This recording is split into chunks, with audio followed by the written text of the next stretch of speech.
I want to welcome everybody to this wonderful opportunity I have to share with you a person that I suspect you know of. His writing is featured in prominent media outlets such as the New York Times, the Washington Post. He has a prominent blog on the Times of Israel. Years back, Yossi was one of the principal writers at a wonderful magazine known as the Jerusalem Report. And I remember it fondly. It had wonderful journalism to it. My familiarity and knowledge of Yossi not only is through those channels, but also personally. He's a friend, and I've had the opportunity to hear Yossi speak at the Hartman Institute for many years now, and also on a deeper level to read his writings, on a number of very important Jewish books. The last two, one are letters to my Palestinian neighbor. Yossi, is that the title? Yes.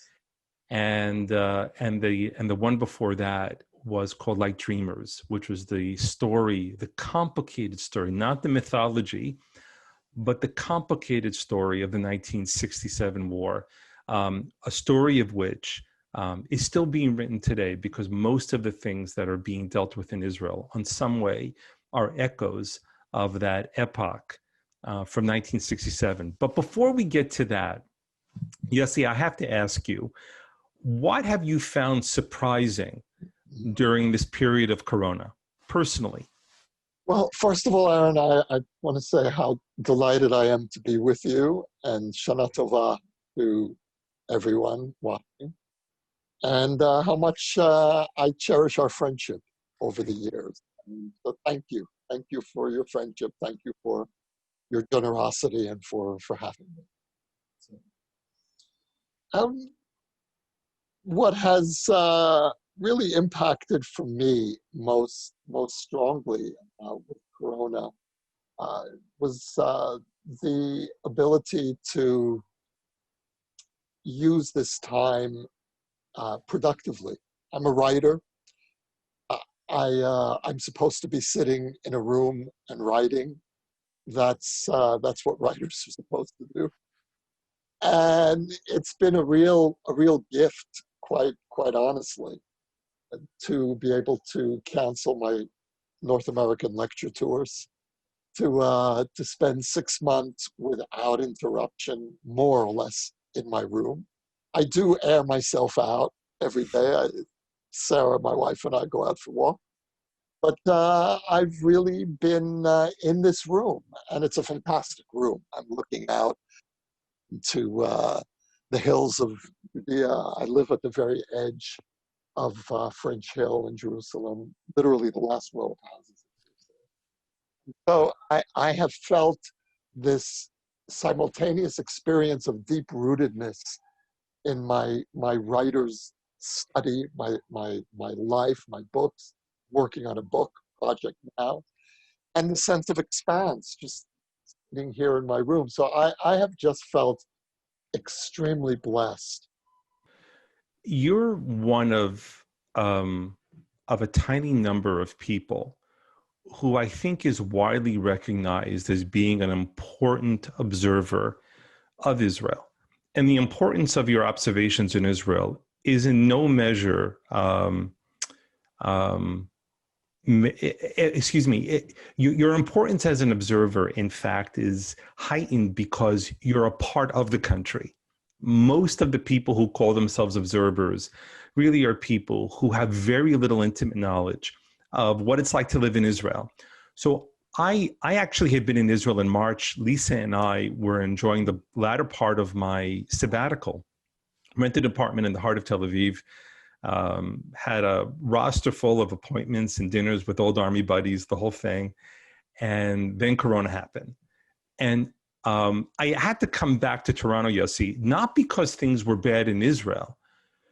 Actually, the opposite. I had to come back because of the concern that because of all the canceled flights, that my insurance would run out before I could get back to Toronto. So we left.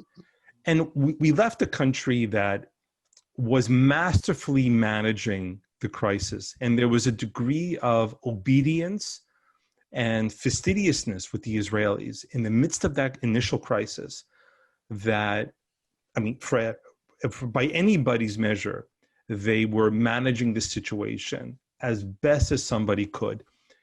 Today, that's no longer the case. What went wrong in your opinion?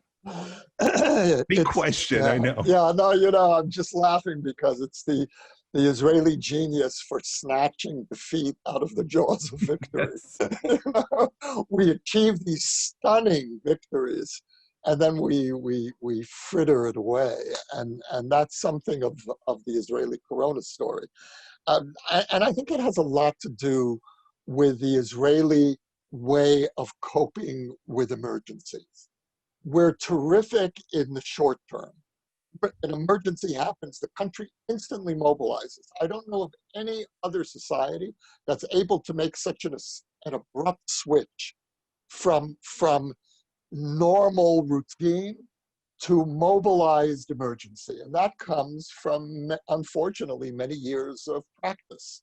I remember once, this goes back probably 3-4 years ago, I heard the news in the morning that there was a terrorist attack at the train station in French Hill, the light rail station, a few blocks from my home. There had been a stabbing. This was during the stabbing spree in Jerusalem 4 or 5 years ago. And I rushed over. I got there maybe an hour after the attack. And when I got there, there wasn't a sign.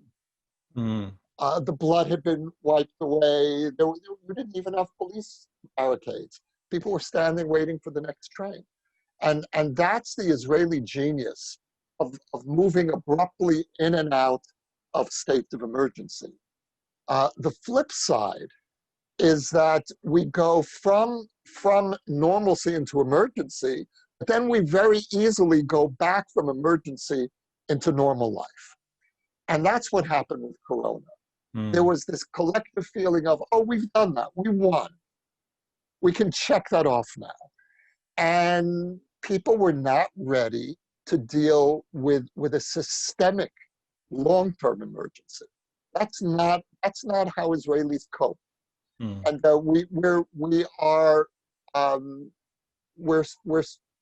what's the term? We run sprints. We don't run marathons. And this is not a society of long-term planning at all.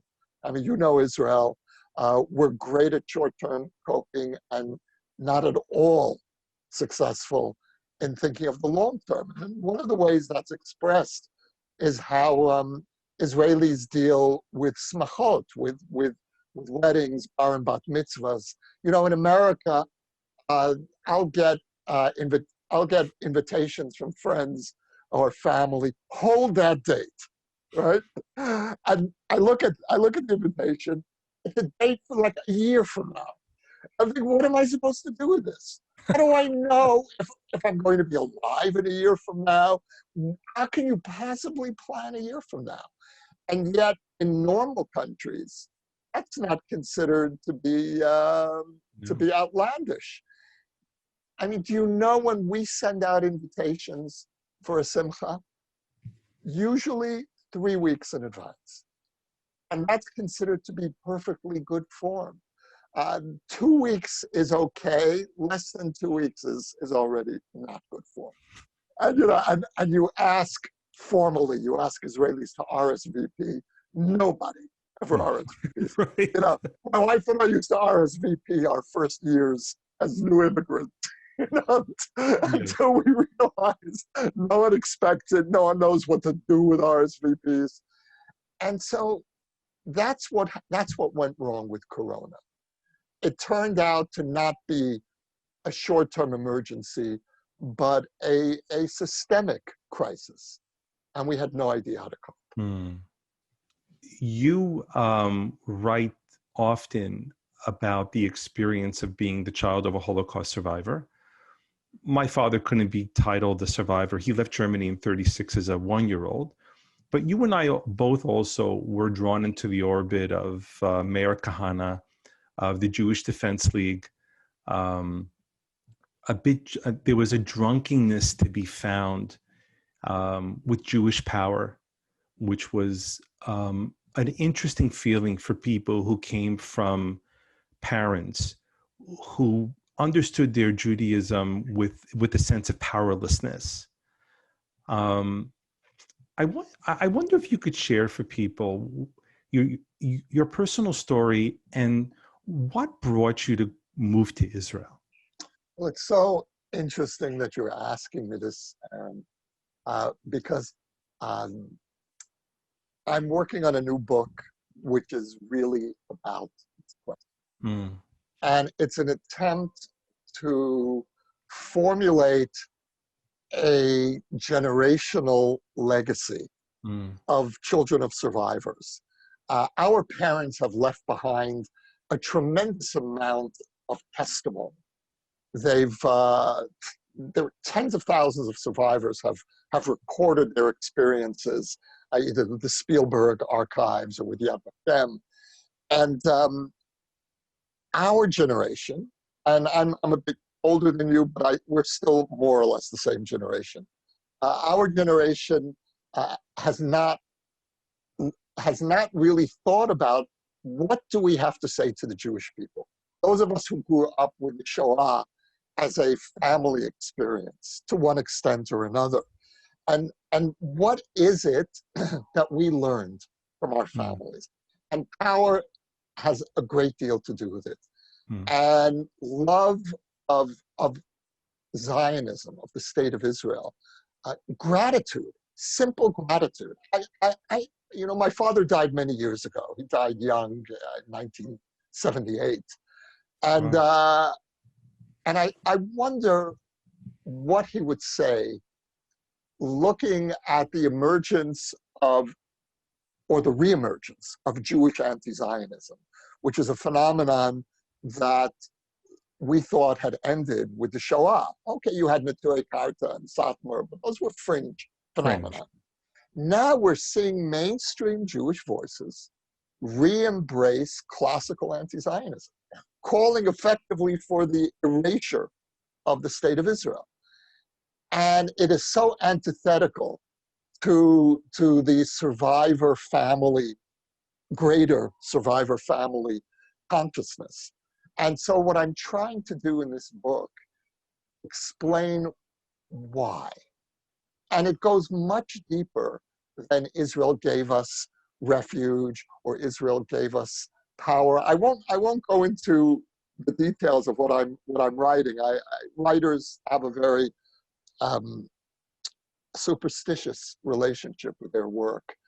We don't want to reveal our hands. Writers are a very superstitious lot.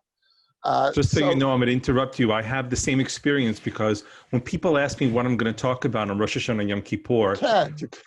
There's a fear that if the words come out before they're meant to be said, absolutely, that the words lose their power. Absolutely. I understand that. So what I will say though is that your question is what I'm working on now. Literally what I'm writing today. And what I can say, based on some of what I've already written, is that for me, growing up with this sense of radical powerlessness was an affront. It was a humiliation. And the fact that, I grew up in Borough Park. That's where we ended up. Borough Park, of course, is the diaspora capital of the ultra-Orthodox. Where in Borough Park? Which street? Well, that's the right Borough Park question. First on 51st between 17th and 18th. Okay, right on the fringe. And then we moved on to the other fringe between 8th and 9th Avenue and 44th Street. Oh, okay. Again, on the other side. Yeah, very much so. I gained about 12 pounds in my youth at Shlomi Weiss, the bakery there. Oh, sure. They had a dobash, a layer cake that I just... so I know an honorary Hungarian. Yes. So growing up in Borough Park, among the Jews whose passion was recreating the world that had been destroyed, which is another way of saying the world had in some ways allowed itself to be destroyed, the world of the victims, was was deeply threatening to me. I felt that I was being raised in the world of victims. And so when Meir Kahane came along in 1968, 69, I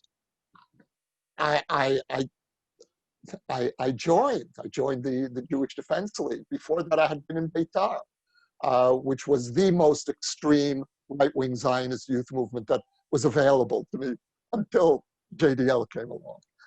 I wore for years around my neck a Magen David imprinted with a fist.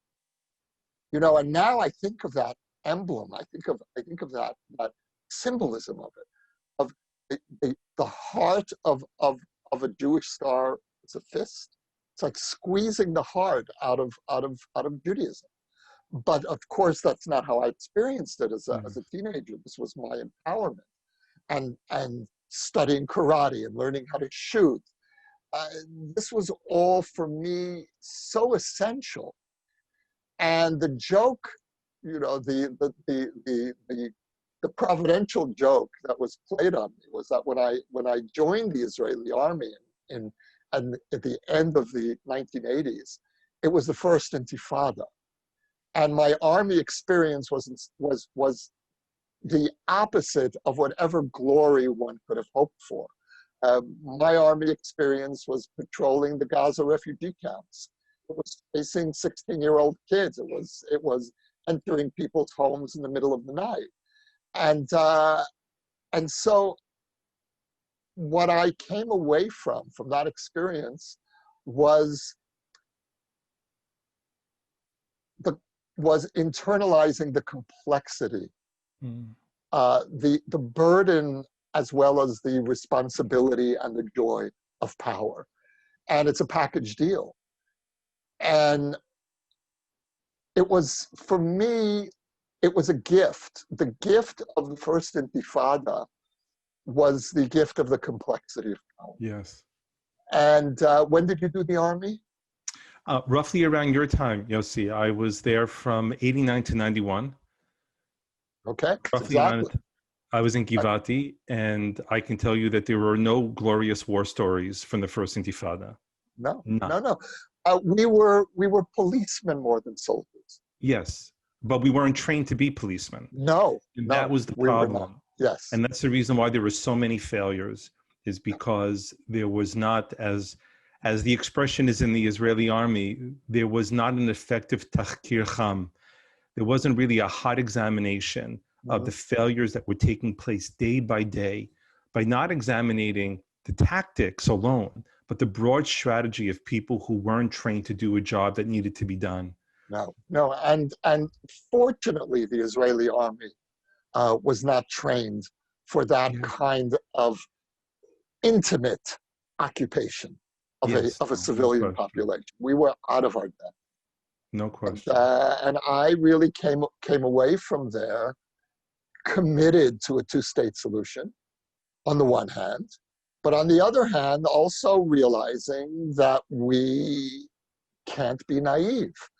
And where did you serve? Where were you based? I was in Naftali. I was down south. So we did Gaza. That was mostly our area, and the graffiti on the walls of the back streets of the refugee camps, maps of the state of Israel with a sword or a dagger plunging through the map and blood dripping off. You didn't need to know Arabic, know what was in the mind of Gaza. And so on the one hand, what Gaza taught me was the occupation is untenable. We cannot be a Jewish and democratic state and occupy Gaza. On the other hand, Gaza taught me that peace is impossible. And to fast forward to 2005, with the Gaza unilateral withdrawal, I was a passionate supporter of the unilateral withdrawal because it was both withdrawal and unilateral. I And want what, to also you know, say that I believe that anybody who served in Gaza was a unabashed supporter of the unilateral withdrawal from Gaza. I think that's right. I think There's certainly nobody, I think, in their right mind who served there who felt that Gaza could be held onto and that yes. Israel could maintain any moral edge as a state. Yes. I always felt that when we withdrew in 2005, it was only the belated expression of the conclusion that Israeli society had come to during the first Intifada. This is Yes. unsustainable. And, So, the fact that it was Ariel Sharon who built yes, those settlements, And Aaron, if I could just tell you one very, very quick story. please. When I was working on my book, like Dreamers, I came across something in the archives that stunned me. It was the protocols of a Knesset debate, probably 1979, 1980. And Israel was just beginning to build the Gaza settlements at the end of the 1970s, Gush Katif, the Katif block. Yes. And the architect of those settlements was Arik Sharon. He was the agriculture minister, which was a euphemism for settlements minister. And one of the left-wing Knesset members, Meir Pa'il, very prominent member of the Palmach generation, really one of the founders of the Israeli army, stands up at the Knesset. And he says, he turns to Sharon, and he says to the Knesset, I weep when Sharon builds Katif, the settlements of Katif, and I will weep when Sharon dismantles. Wow. And I have chills right now repeating that. It was, you were in the presence of prophecy. And what a moment. I weep when Arik Sharon builds Katif, and I will weep when he dismantles. Wow. It's interesting that some people are blessed with an innate understanding of the limits of power, about how far things can exist before they can no longer exist. And he clearly was blessed with that sense.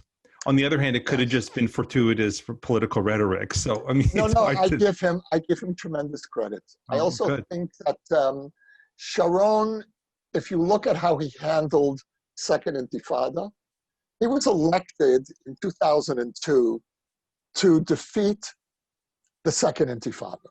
Nobody else could do it. Bring in Arik. And for the first year as prime minister, he did almost nothing. And people were going out of their minds. Why isn't Arik being Arik? And I think that what he was doing then was implementing the lessons of the First Lebanon War. When he divided the country and tore apart the army. And he realized that a democracy depends on national unity for strength.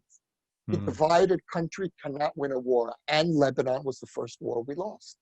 And so Sharon comes into office as prime minister, and he waits and waits until even the Israeli left was demanding he act. And that's when he began to act decisively.